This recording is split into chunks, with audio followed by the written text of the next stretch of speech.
Welcome to the Michelle Rempel Garner podcast. Hello, fellow patriots. And if you are looking for a podcast episode this week that rants about the state of immigration in Canada right now, you have come to the right place. I'm joined today by veteran political strategist, Sean Schnell. Sean, let's get right into it. I was right, and the Canadian press owes me an apology. Wow, that's quite a place to start. I'd say good luck with that, but let's get into it. What are you talking about? Okay, I have been waiting to say this for 6 years. Back in 2018, the Canadian press ran this big story that was picked up by the CBC. And if you have this screenshot, let's pop it up for people who are watching on YouTube. It says, baloney meter. Is the flow of asylum seekers at the Canada-US border a crisis? And what happened here was the Canadian press, quote, fact checked myself and then party leader Andrew Scheer and said that we were essentially said that we were making things up, that the number of asylum seekers entering the country, particularly at the Roxham Road border crossing, so people illegally entering the country from the United States to claim asylum in Canada, that it was baloney, that this wasn't a crisis. Well, Canadian press, you were very wrong, and I am fact checking you today. I was right. All those people who suggested that I was racist and that I was making things up for talking about this when I was the immigration critic back at the time, honestly need to ask themselves why they put that information out there. Because let's start looking at some of the proof of the crisis on if the government had actually listened to me back then, maybe we wouldn't have headlines like this. Let's put this headline up there about the cost of hotels of seeking or sheltering asylum seekers. Okay, so this was in the Globe and Mail this week. Ottawa's hotel bill for asylum seekers reaches $1.1 billion. And Sean, what this headline doesn't capture is that the federal government, on top of paying $1.1 billion for hotel rooms, since that Canadian press fact check was published, the federal government's also given $1.2 billion to the provinces to house and feed asylum seekers. So it's actually $2.3 billion tax dollars that the Canadian federal government has given to people, many of whom did what? Illegally crossed the border at Roxham Road from upstate New York, from the safety of the United States of America, to claim asylum in Canada. I would call that a crisis. What about you? Yeah, I mean, not not understating it at all there. And I think just to go back to what you were talking a little bit about, I remember the conversation about this at the time when you were having this back in 2018, and Mm-hmm. it was more than suggesting that you and others that were talking about this was racist. It was outright stated in Yeah. the media. They said there was an individual I think that said it was nasty Oh, I'm so conversation nasty. that you were having about this. But here we are, like you said, 5 years down the road here, and we are in a position where Canadians are seeing the cost, the actual literal cost of these decisions. And like you said, it raises questions about why. It raises questions as to why this was just ignored. And Canadians rightly can be upset about this because it was both predictable and preventable in this case. 100%. So just to recap, here's where we're at. In 2017, 2018, the Conservative Party of Canada raised the alarm bells and said, you can't just allow people to flood illegally from the safety of upstate New York, the United States of America, illegally into Canada, sometimes like literally rolling out a red carpet, the RCMP helping people with their luggage to claim asylum, and then expect somehow that like magically this is not going to create a housing crisis, a healthcare crisis, a jobs crisis. Like like what were these people thinking? And think about the I mean, irresponsibility you of remember they this. essentially built a border crossing for them. They did. It was literally a red carpet. And think about the irresponsibility of the Canadian press at the time, trying to say that the conservatives, particularly me, Andrew Scheer, we were spreading misinformation. We were fear mongering.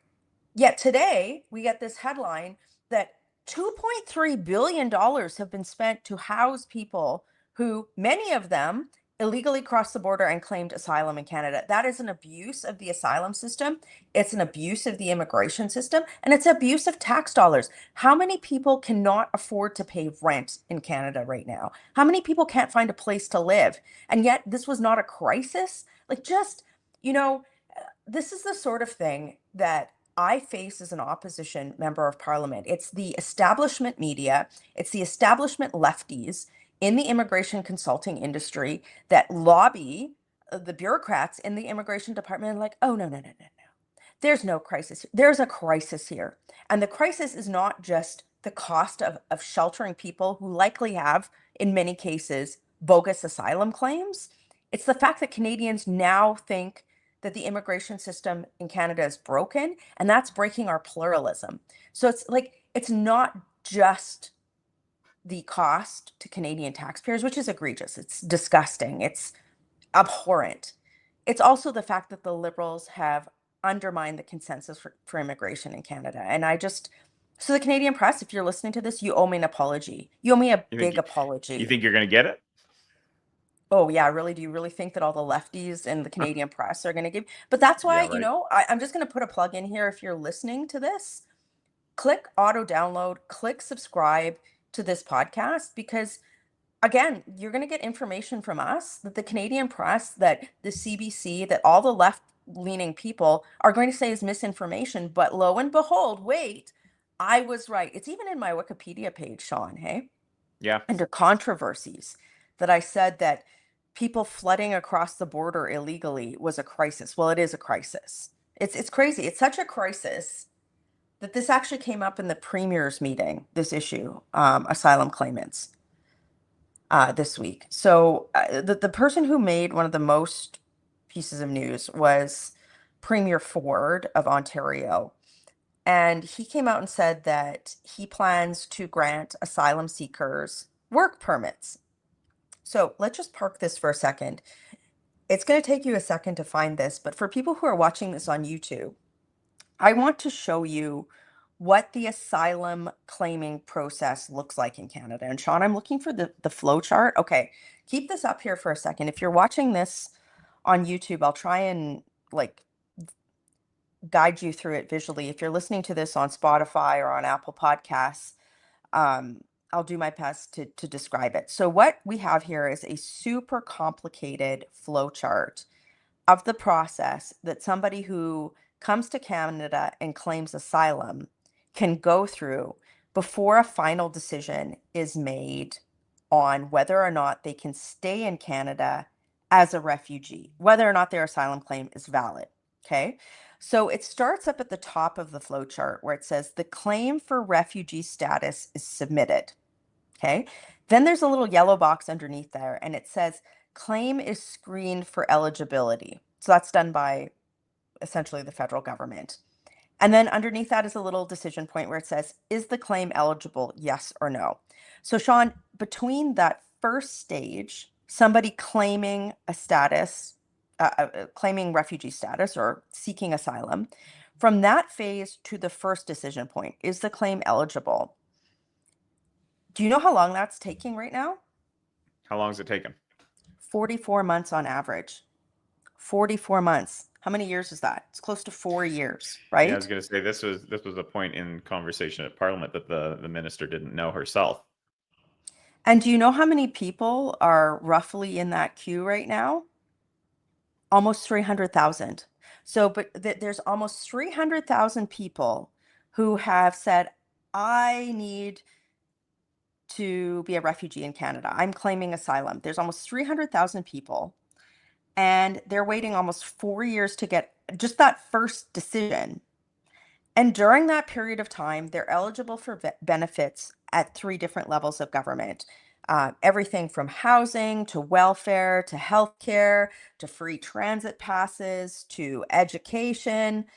Like it's a lot to taxpayers. And many of these people will not have valid asylum claims. Now, that's just to the first decision point. If you're watching this on YouTube, if you're just listening to us, there's a whole mess of other stuff underneath that first decision point. So if somebody is found to have their claim deemed ineligible, there's almost an endless appeals loop for people to say, well, the government said that, like the IRCC or the Refugee Board, whatever, they've deemed my claim ineligible, but they can challenge these things through the courts, through all sorts of appeals board. And guess who gets rich off of that? Lawyers, advocacy groups. And many times, these appeals won't be successful. And so it can be years and years and years before somebody is actually gets a removal order. It's like, no, your claim is not valid. And then, as we know, Sean, the government is not particularly good at removing people from Canada. So too long didn't read it. What does this chart mean? What does this chart show? It's basically if you legally cross the border and come into Canada, or if you come into Canada and your work permit expires or your student visa expires or whatever, if you claim asylum, you can get endless free benefits from from Canada, including hotel rooms. And not really, like, the government isn't really doing anything about it. So how is that fair? How is that fair? How is that not a crisis? That's what I have to ask, especially the Canadian press that wrote that story so many years ago.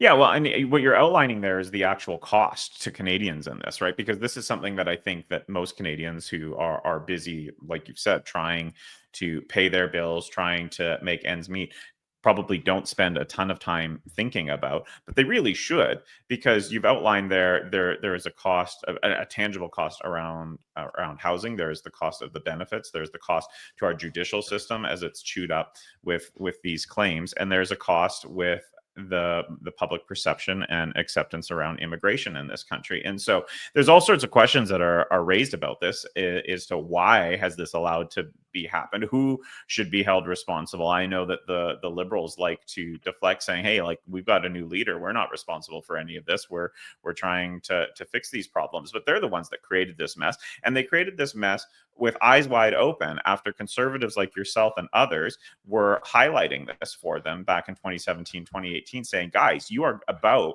to create a gigantic mess here as a result Yes. of the policies that you are taking. And so now, far be it from them to be able to just say, well, we're washing our hands of responsibility of this and just trust us, we'll be able to fix the mess that we A, knew was coming, B, did it anyway, and now have created. And now they think that they're going to be the ones that can actually resolve this issue. So people that aren't maybe spending a lot of time thinking about this really should be, for all those reasons that you've outlined. And again, there is not a lot of confidence that the individuals here that created the mess have any ability to solve it, or any desire to, really. So on that point, let's talk about solving the problem. And let's put up that screenshot from Premier Ford's request again this week. So in response to, and to be fair to Premier Ford, there are a lot of people with pending asylum claims, many of whom will be bogus, in Ontario right now. And they're a draw on provincial resources like welfare, like healthcare, right? So Premier Ford came out and said, well, we want these people to have work permits. So he came out and said that. And then Sun columnist Brian Lilly wrote a column today, and let's throw that up. It says, Ford's plan to give asylum seekers work permit a huge mistake. Ford's plan will encourage a flood of people declaring asylum to get work permits in Canada. Both of them are right. Okay. And let me walk you through this. So because it's taking the federal government literally years, like beyond just that first step, like the appeals process, it could be up to a decade before somebody gets removed who doesn't have a valid claim, right? During that time, they can draw on all of these benefits, tens of thousands of dollars a year. And so Premier Ford is like, well, I at least want them to be able to work so that they're not drawing on tax dollars. But Brian Lilly's also right, because he's like, okay, but if the message gets out to the broader community, particularly people in the US that don't have legal status, that President Trump has signaled he's going to deport, decide to, they hear this and they go, okay, well, if I can illegally cross the border into Canada, or if I can somehow get into Canada and make an inland asylum claim, then I can get a work permit in Ontario without waiting.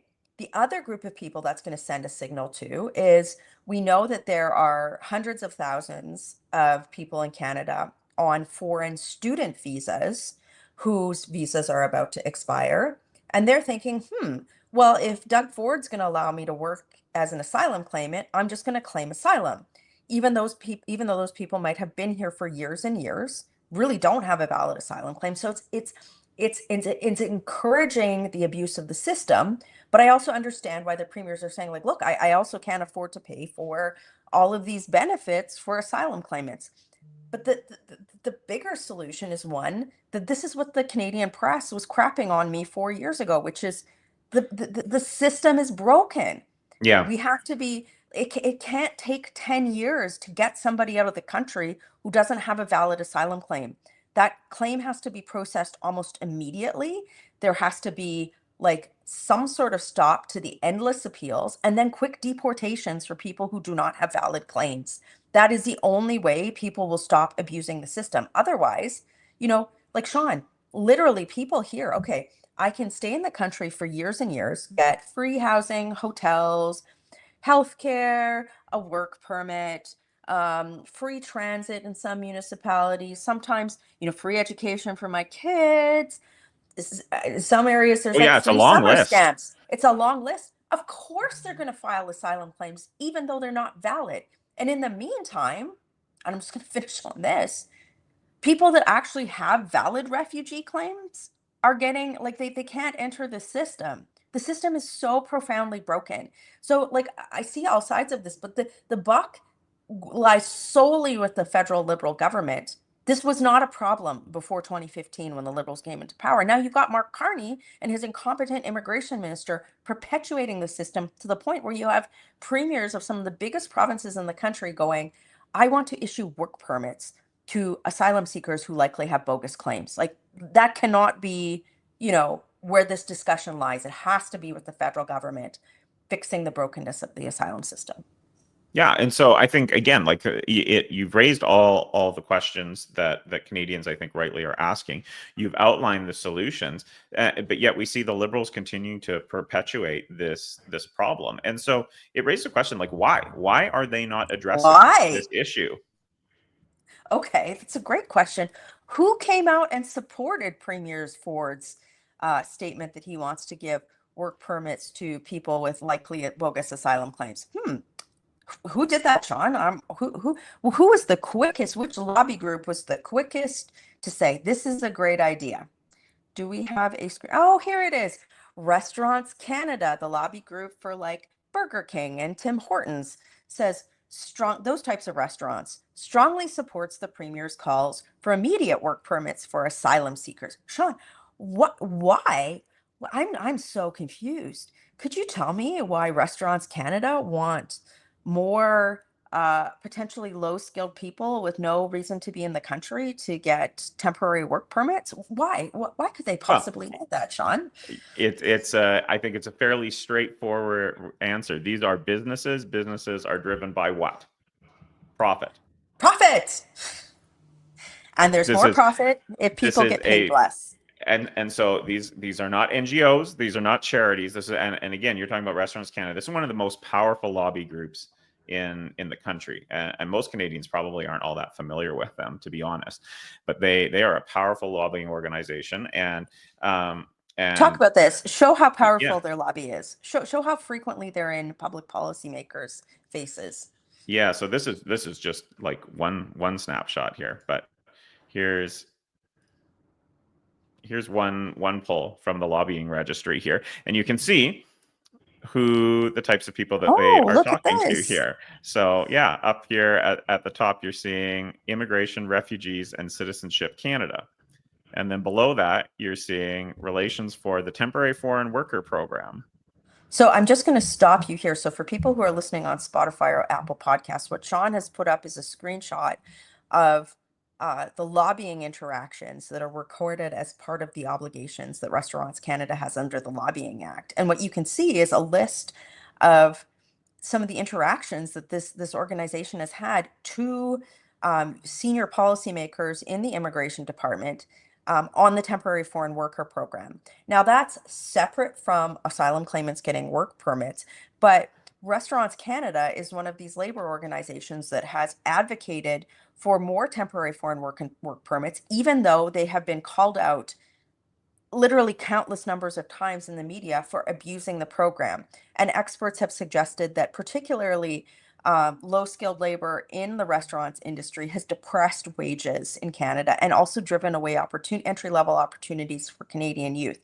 Let's put a like just you don't have to take my word for it. I want to show you just like literally a handful of stories. We could do a whole podcast episode just on this, but um, let's put the Burger King story up. So this is from last fall. Burger King wants a manager for $48,000. Experts say foreign workers aren't the answer. So here's one story where people are talking about how the temporary foreign worker program, particularly its use by restaurants in Canada for low skilled labor, has depressed wages. Like $48,000 for a full-time manager in the service industry, and you think about the responsibility that they would have in a franchise, like, yeah, questions should be raised on that. Well, and there Um, were questions even raised because even in that story, they were asking, yes. "Well, have you thought about raising the wage?" And they said, "Oh, well, it's competitive. The wage we're putting up there Okay. is competitive." It's competitive because the government is allowing like essentially a slave labor force to enter the country on temporary visas. And slave labor force is not my word. It is the UN's word. So let's put that screenshot up. So last year, the UN report, the United Nations, not a conservative organization by any stretch, they issued a report that highlighted concerns with, quote, modern slavery in Canada as it relates to how the federal Liberal government's immigration program was bringing in low skilled labor that essentially has created a slave labor force in Canada. It's depressed wages, it's suppressed opportunities for Canadians, and it's led to major abuse of people who are coming into the country on these temporary work permits. Here's an article from the Toronto Star. A new kind of slavery, skyrocketing use of temporary foreign workers in restaurants and fast food chains has advocates concerned. So, of course, today you have Restaurants Canada, the top lobby group, coming out and going like, "Oh, yes, yes, Premier Ford, please allow, these untold number of folks who likely have bogus asylum claims to have work permits." Why? Because these people are going to profit off of this. And at the Yeah. same time, you have Canadian youth who can't find jobs, but go ahead. Well, and I was going to say, like, again, just evidence that this is a powerful lobbying organization. So when that UN report came out, they were on it. They were on it. They were out There they are. responding to it. Here's the screenshot that says Restaurants Canada responds to UN report, temporary foreign worker program. And so again, this is probably an organization that most Canadians aren't familiar with. But if you're elected in this country, I guarantee you that they've been knocking on your door, sending emails, trying to meet with you to talk about this. And Oh, this they is, have. They do that to me all the time. You know that. yeah, No, okay, so let's talk about this though, because like I want to be very clear.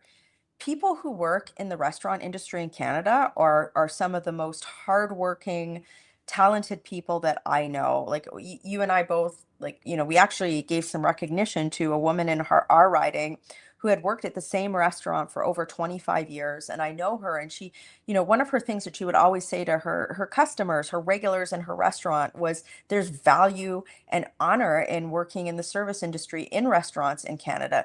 The person who owned that restaurant, she had a great relationship with them.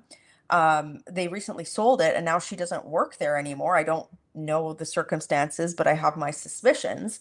And the reality is that there are people in Canada who want to do these jobs. So when Restaurants Canada comes out and lobbies and says, "Oh, well, we need more temporary foreign workers because Canadians don't want to do that job," there's a word for that that goes through my mind. It's not considered, clean for podcasting, but it's bull crap. Like, come on.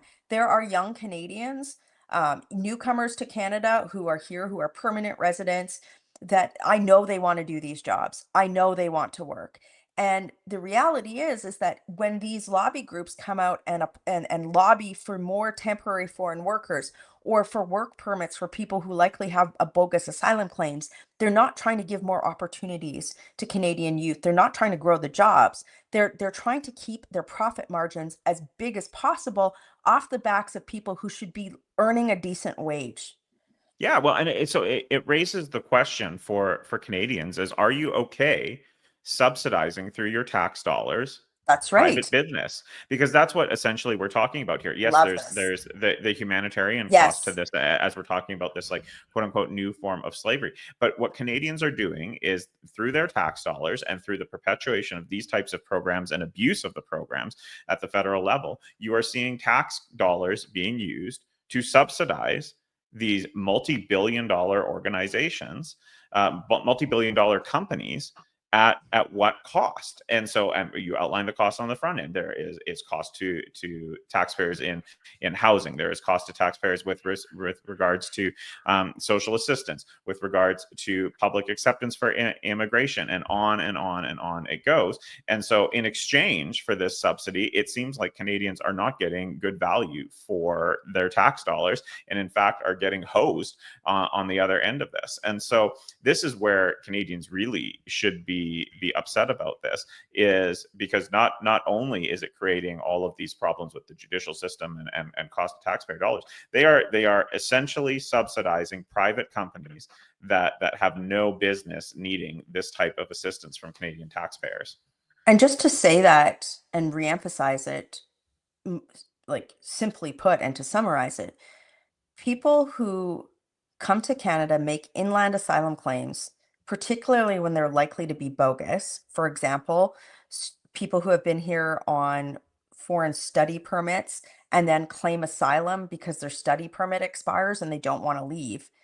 They are then in turn entitled under current rules to certain types of benefits that are taxpayer funded, like housing, like healthcare, like education, in some municipalities like transit, that are taxpayer funded.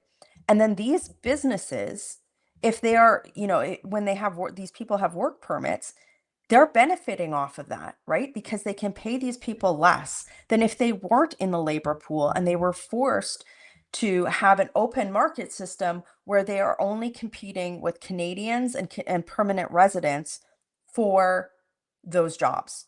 And so of course it's a subsidy. It's a subsidy for chain restaurants who have over relied and abused for well over a decade these programs, and it's got to stop. Like, this should not be the any politician of any political stripe that is not agreeing with us on this like, this should be a nonpartisan issue. The only people who are agreeing with this are who are people who are listening to the lobbies of these corporations who do not have the best interests of Canadian workers at heart, who the UN even called out. And it's got to stop. It has to stop. And on the asylum system program, like on the asylum program, it has to stop with the federal government. I understand Premier Ford's frustration. But what has to happen is the federal government has to get really serious about processing asylum claims faster and putting in place really strong measures to prevent the Canadian court and judicial system from getting gummed up by endless appeals by people who have no right to be in this country and certainly do not have any right to work here. Yeah, well, and you're exactly right. Like, it's not benefiting anybody that it's supposed to. So you talk about, like, there's no benefit to Canadians in this by at large. There's no benefit to people that are coming here because they are being paid basically an unlivable wage in the midst of a housing crisis and massive Yes. inflation, and so it creates this massive pressure on them and the economics around, like, the social assistance and housing and et cetera. And so, who is benefiting from this? It is companies that are being subsidized at Canadian taxpayer expense for these low wages, and the lobby groups that ask for this type of policy to continue, and then the politicians and elected individuals that continue to perpetuate this type of policy because they are rewarded with favorable press releases and media coverage and things of that nature. And so the cycle continues. And so anybody who thinks that there is some sort of tangible benefit to Canadians or Canadian taxpayers is just, like, sorely mistaken. And you talked about this the last time we talked about this, is like the way this program was designed was, it was specific, it was was supposed to be targeted. It was supposed to be temporary for sectors where there was like seasonal agriculture work, or like regions where there was like unusually high employment, and there was a difficulty in filling these types of positions. But that is not even close to what we are talking about No. at this point in time. Not even close. People should go back and read your previous Substack where you were outlining the number of jobs and applications for these positions that were Let's talk talking about about there. that. Again, just to get the context again, right? Like, let's talk about that. Sure. Yeah.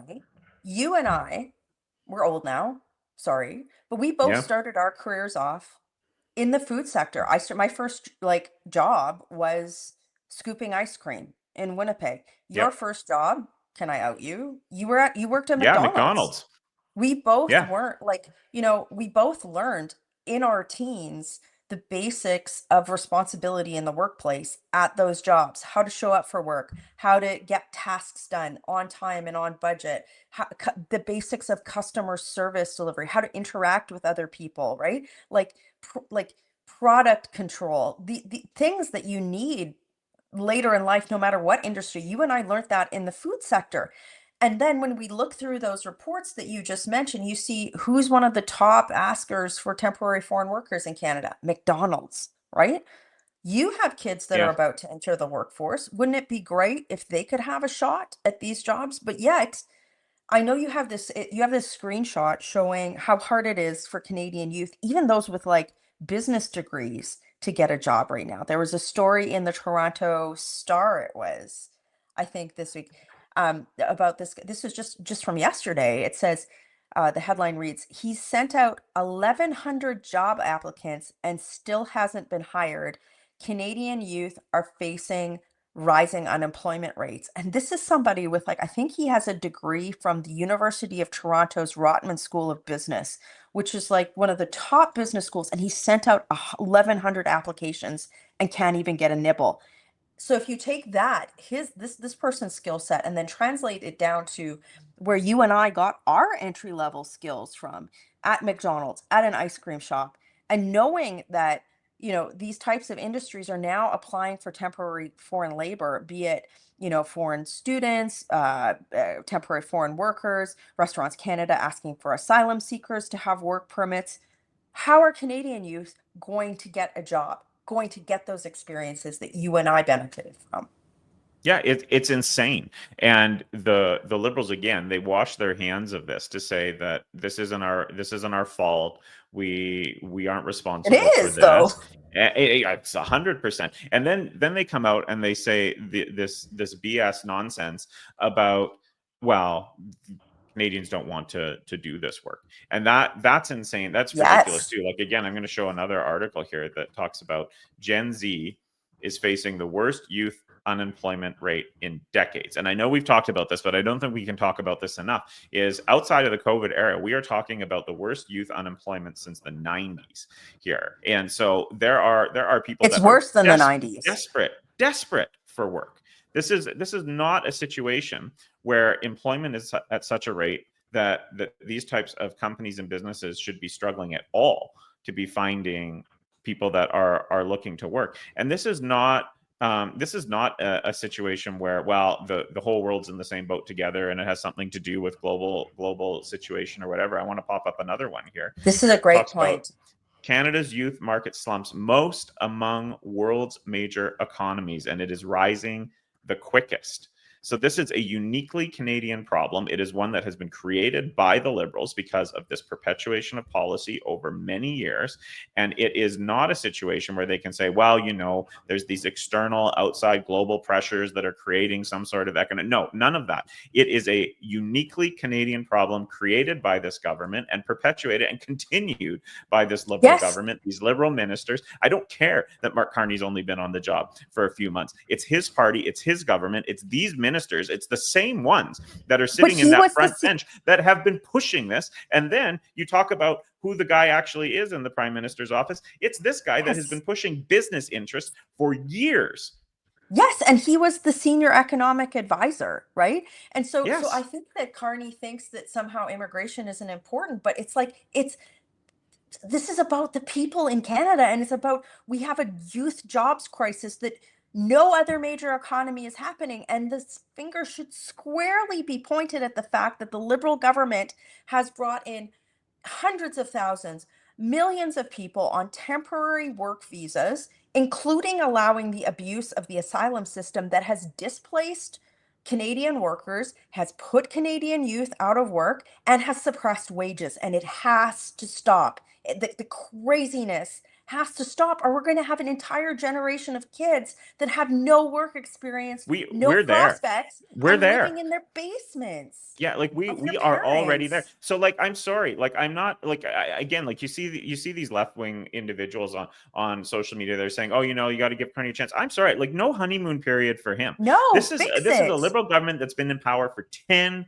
years. And I don't care that they changed the leader at the top, because they are continuing the same types of policies. It's the same ministers that are there, and they are doing nothing to address it. They're barely even talking about it. And like, to make matters worse, I wanted to pop this up here too, because this comes from the Liberal Party platform in 2015, and it's going to blow your mind when you hear this. So they said, we will invest to create more jobs and better opportunities for young Canadians. Keep in mind, 10 years ago.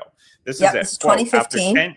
after 10 years under Stephen Harper, good quality job opportunities for young Canadians are tougher and tougher to find. Okay, Faced with high unemployment and underemployment, many young people have stopped looking for work altogether. This was that's right out of the today. Liberal Party platform. Yeah, and it could, like, forget Stephen Harper, put Justin Trudeau and Mark Carney's name in there. Say the Liberal Party of Canada, and you could have written that could have been in the Conservative Party platform How from this many, last how many, election. how many youth would rewind the clock to get into the job market of 2015 before the Liberals were like? Let me ask this question a different way. Your daughter is about to enter the workforce. Do you Yeah, think she has the same prospects that you did when you were her age to find a not even job? close. Not even close. Not even close. It's not even comparable. The amount of competition that she is facing to get even just like we talked about, a seasonal sort of temporary entry level job is intense. And so not only is she competing with her peers and people within her community and circle, which is fine, you put together a resume, you go out and do the interviews, she's competing with all this outside force of individuals that are coming in on the TFW programs for these types of jobs and this type of work, which puts, again, just puts her at a particular disadvantage for getting into those entry level positions. So yeah, not even close. It's not even the same conversation at all. And so when that platform says that, yeah, young people have stopped looking for work altogether, that's exactly what we're seeing in Canada. Not to mention that you are seeing new graduates and people that have been looking for work in this country for a while starting to look outside the country. And that's Yes. another conversation that we haven't even had, which is the brain drain on the Canadian economy over the next several years, as people say, you know what, this isn't worth it. I'm not going to put my financial future on hold while I try to figure out how to get a job in this particular market. I'm going to go elsewhere. So, for people who listen to this podcast, this is something that we're going to be talking about because this podcast talks about uncomfortable topics that people don't want to talk about, and provides a window into issues that outlets like the Canadian press, like the Canadian Broadcasting Corporation, call misinformation. Right? So, click auto download, click subscribe, and help us share and get this word out. And on that note, Sean, about like other factors affecting the workforce. Let's close with the piece I wrote this week. So on top of everything, the major rant that we just had about the labor distortions the government has created through the immigration policies, there's something else that's like really not great for Canadian youth looking for a job. And that's the fact that artificial intelligence is predicted to essentially evaporate. It's already started. Up to half of entry level white collar work, if not more, and in other sectors as well too. So I wrote a piece this week for those of you who are listening. In an effort to get out information, not just on podcasts, on YouTube, I write a Substack. It's a newsletter, and everything that Sean and I talk about, I try to put in these long form pieces so you can click on the links to understand that we are giving you fact based information. But this piece that I wrote talks about how like the economy in Canada, the modality of production is being disrupted by artificial intelligence. You're seeing less accountants being hired at junior level, lawyers, management consultants, policy researchers, because their jobs are being displaced by large language models. So, like, so not only is artificial intelligence displacing opportunities, entry level opportunities for youth, but on top of that, the Liberal government isn't thinking about what their immigration policy is doing on top of that. And that is just wild to me. It's so irresponsible. It's bankrupting the future of Canadian youth. Like, it's just crazy. And nobody is talking about this in Parliament right now. Liberal No, government well, is and you know what? nowhere on this. I'll self-correct myself here as we come to a close, because people are going to say, "Oh, that's just conservative biased talking points saying that the liberals don't No. care about youth." No, you know what? Maybe they're right. Maybe I'm being too Oh. biased, because you know what? The liberals actually do. They do care about youth employment. They actually, you know what? But they don't care about it in Canada. And so, as we Oh. were talking about this, I pulled up a couple of grants and contribution information. And this is for those that are listening. I've put Oh my up on the God. screen there from Global Affairs, a grants and contribution agreement here. And this is in March of this year, and it goes until 2030, increasing economic opportunities for youth in Uganda and Tanzania. But wait, there's more. That was a $5 million contribution. How about a $24 million contribution for multi-sectoral initiative for the future of youth in the green economy in Senegal? So I stand corrected. The Liberal government does care about youth employment, just not in Canada. They care about it elsewhere. So there, you can take that with you for what it's worth. No words, eh? Oh, it's tough. Because, like, you Yeah, and see so this, right? Like, you and I yeah, come out and say these things, and then we get the Canadian press fact checking us, being like, "Where it's not a crisis. It's a crisis." This is these are choices. These probably are choices that they are making, and the these are choices Liberals. that they are making. The Liberal government is making, that is creating these problems, and then they wash their hands of it as if it somehow wasn't their responsibility, that they didn't know that this was possible, and then they scratch their heads when all of a sudden these stats come out that show that they have created a crisis, and say, well, I guess we'll do our best to try and solve this, or they just ignore the problem altogether. And so, yeah, part of what our attempt to do here is to empower people with information so that they can go and share this with their Yes. friends, with their family, so that change can actually happen. Because change is not going to happen under the Liberals. We have seen that. That is Yep. the reality of where we're at. And so this information is power to people that can take it out into their circles of influence, into their networks, and say, don't buy what the Liberals are selling you. Don't believe what the mainstream media is pushing for them. Don't take what the lobbyists are saying at face value. Take this information and use it to impact your community, impact your circles of influence, to affect change here. I totally agree. And, for people who are listening to this 45-minute rant and going like, okay, well, you guys, you're a member of Parliament, Michelle. What are you going to do? We have a lot of things that we are going to do. I mean, like, I could have an entire other podcast on things that I have done to try and move the needle on this. But step one, like you said, is getting the word out, because people like the CBC isn't talking about this, right? Like, on their No, news loop. You've got the Canadian press writing, uh, saying that, like, 6 years ago, that I was spreading misinformation, essentially, for talking about these issues. So this is why sharing this information is so important. But also, please click auto download if you're listening to this on Apple Podcast or on Spotify. Click subscribe if you're listening to this on YouTube, and also the link for my Substack, my newsletter.